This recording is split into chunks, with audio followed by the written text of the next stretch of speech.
How much of the success you had on offense at the end of last season belongs to Wilton Spade and can kind of explain the drop off that you've had these first 3 games? There's never success attained to one person. It's a team game. So I don't think it's attached to one from if you're not successful or attached to one if you are successful. It's a shared responsibility throughout the players and the coaches. And it's always been that way. So we never look at it as a one person individual deal at all, to be honest with you. And we were all really successful in offense in the Cal game last year. Well, didn't play in a Cal game. So, I think you're probably a little myopic in that view, looking at it that way, to be honest with you. But you talked about tailoring your offense to your players. Mm-hmm. What are these players best suited for? Well, in a lot of situations, you're still learning some of the things, especially with the guys up front. You get a lot of new players that haven't had you don't have a ton of tape to kind of look at them and say, what are they good at, what aren't they good at? Just because there's a lot of brand new faces that you're kind of fitting in there. You got a new face at receiver in Jalen, and what's Jalen great at, what's Jalen not great at. So you got a converted wide receiver playing running back. How does he fit in and what does he do? So you got to fit some different guys in there. But I think, there are times, and there were times on Saturday that I thought we were good on offense and we moved the ball. The real thing that I think we need to strive for is consistency, because we've proven at times in every game that we can move the ball down the field. But then there are times when we shoot ourselves in the foot. So those are the things that we have to correct, and that's what we do when we come in on Monday mornings and watch film with our guys and go over the proper corrections and then come out on the field and start to get ready for our next opponent. Is this current roster not suited to run stuff that was similar to what you did at Oregon?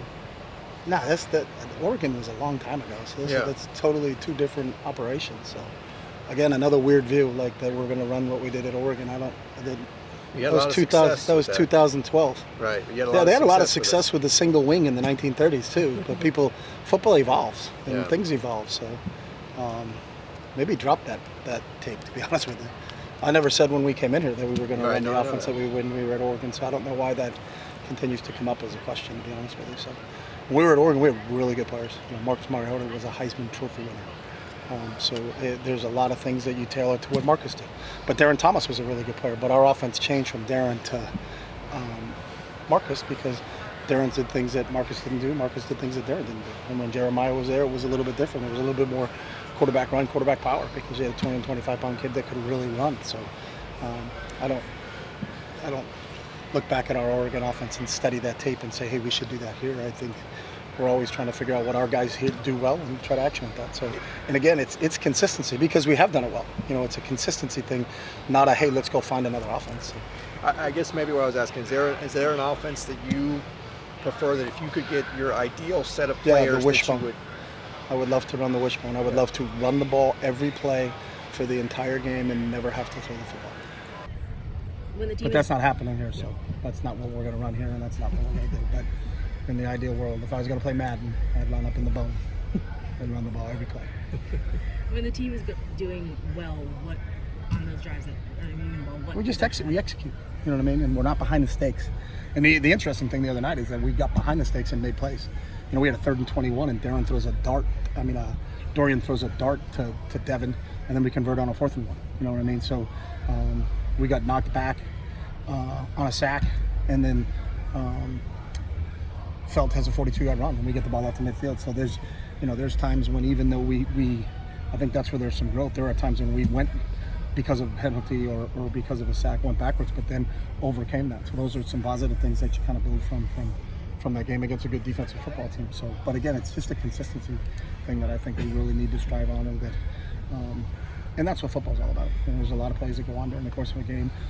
You never score every single drive you have the ball, no matter who you are. You never go 3 and out every single time you have the ball, so you need to continue to strive and be really good on a consistent basis. And the teams that are good on a consistent basis are efficient, and that's what we're trying to do. We're trying to be more efficient as a group. So. The offensive line has kind of struggled a little bit to start the season. Sure. How do you see to try to remedy we're that? growing as a group. You know what I mean? There's not a waiver wire in college football where you can go out and say, hey, let's trade this off. I think our kids are growing and they're learning from each experience that they have. We got a couple young kids in there, and they're really, it's on the job training for them. But you can see growth in those guys, from drive to drive actually. So. That's a positive that we'll continue to build upon, and Justin does a really good job with those guys. So we're excited about when's our next opportunity. That's why guys are excited to get back out in the field today. And when do we get a chance to play football again? Keyshawn Lucier South, is he back now? He'll start practicing today, so we'll see where he is. Is it going to be based on how his conditioning is as to when he can It'll be play? based on everything, conditioning, Okay. now, everything. So there's no set plan with him. It's just we'll see where he is. He started to do some things over the weekend on Saturday and Sunday, but we'll continue to see and monitor him as the week goes on. You had a couple guys go down in that game. I think Jalen and Chris Barnes. How are they? Yeah. I think they're banged up a little bit, but we'll see what we can get out of them today. That's what Anthony said to us. No long-term type Not situations? that I know of. A couple kids that had to get X-rays for some hand things, but it didn't sound like things were long term. So, again, we'll see how the week kind of plays itself out. But today's the first day for us to actually get eyeballs on them and see what they are, because obviously Sunday's being an off day. So. You said that Dorian, you left him in because you had confidence in him. What gives you confidence in him? We didn't leave him in. He's our starting quarterback. Right. You're the one who keeps calling for him, big guy. So we've got great confidence in Dorian. I thought he did a really nice job. You look at some of the balls he threw to Devin. You look at the ball he fit in there to Kyle Phillips. Some of the things he did extending plays with his feet, which I think is an aspect of his game that will continue to grow a little bit for us. But we're more than confident with what Dorian has done for us so far this season. How do you continue to grow that aspect of Dorian running the ball while also bouncing? You don't want to. Yeah, take that's the fine line with any quarterback, no matter what level you're playing. There are designed runs and mathematically that give you scheme advantages of, you get an extra blocker is what you get because the quarterback's carrying the ball. But however, if your quarterback were to get hurt, well then now the biggest thing you wrote in the quarterback is durability. But part of it is not subjecting him to types of hits. So we're not a team that runs quarterback counter or quarterback power where he's running up inside the tackles. Where there's a lot of bodies coming inside and out. But there's still things that you can take advantage of with his athleticism, and I think he did that a little bit the other night, and we'll see if we can continue to grow that a little bit. But you also have to be mindful of, one of the best abilities of a quarterback is durability, the ability to get up and play the next snap, because if not, then you better have about 6 or 7 of them and be able to, kind of run an offense. Goes back to the original question around the wishbone. Your quarterback's going to get hit right in the head a lot, so how many quarterbacks do you have?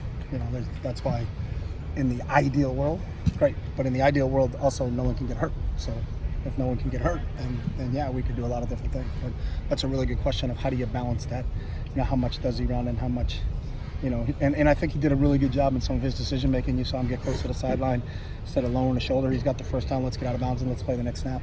Russell Wilson does a really good job of that in the NFL of, affecting people with his legs but not taking a solid shot. And I think Dorian's growing from that standpoint, so we'll see if that part of his game can expand, and that will help us, in terms of being a little bit more consistent on the offensive side. Did you talk to us about that going into the Well, yeah, but that's part of the, the game plan was that there were certain things we were going to do with him that, he had the ability, if the defense tried to take the ball out of the running back's hands, well, then the quarterback has to hurt you in the run game. So we did do that. That was part of the game plan going into last week. Obviously, you face different defenses and kind of how people defend you. But if there's some aspects of the game where, you don't think you're going to get a big hit on your quarterback, but he can affect and eat up some yards for you, then that's certainly will be part of the game plan moving forward because he does have that ability to affect the game with his legs. So. Okay. Thank you. Thanks, guys. Thanks.